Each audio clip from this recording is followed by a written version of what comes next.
र बानाना जलेबी एक नुआ रेसिपी नहीं द टेबल ट्रिट्स आसीची। नमस्कार। प्रथमे मु एठारे बेसन नीची। बेसन रे अल्प परिमाण रे मु लुण दीची। या परे सिझा होइथिबा कदली, कंचा कदली एवं आलू यहाको मु एठारे मिक्स करिवि। एहीपरि भाबरे आमे समस्त सिझा होइथिबा आलू एवं कंचा कदली सिझा को एथिरे मिक्स करिबा। एबे भल रूपे आमे चकटी नबा। सिझेबा समय रे मु एथिरे लुण पकेई सिझाइची। एहीपरि भाबरे आमे आलू, कदली एवं बेसन को भल रूपे चकटिकी मिक्स करनबा।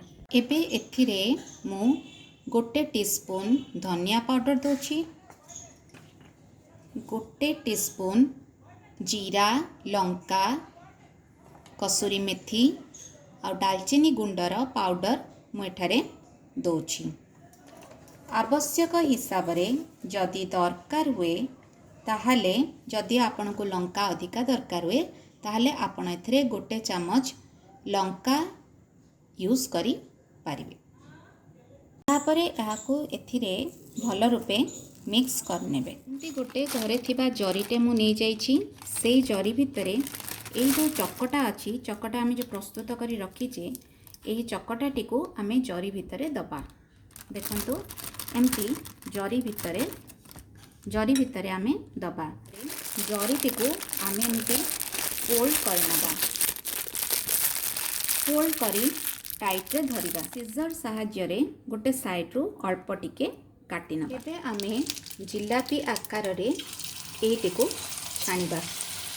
छोट छोट जिलापी आकार दबा देई चुलीटी को सिम रे रखी छानिबा। तो एबे मु किपरि यार आकार दोछि। ये होची बनाना रो जलेबी। छोट छोट करी एमती रॉ बनाना रो आमे जिलापी आकृति रे प्रस्तुत करनबा। आपण माने देखि पारुथबे किपरि भाबरे मु कंचा कदली रो जिलापी को प्रस्तुत करुछि। सामान्य आमे एपट सेपट करनबा एवं देखंतु एबे एई जिलापी आकृति रो कंचा कदली स्नैक्स टी प्रस्तुत होई जायछि। एबे आमे याको प्लेटिंग करनबा।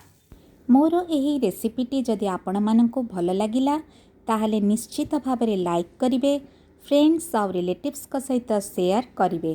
ताहले लाइक, शेयर और सब्सक्राइब करने को भूलिबेनी।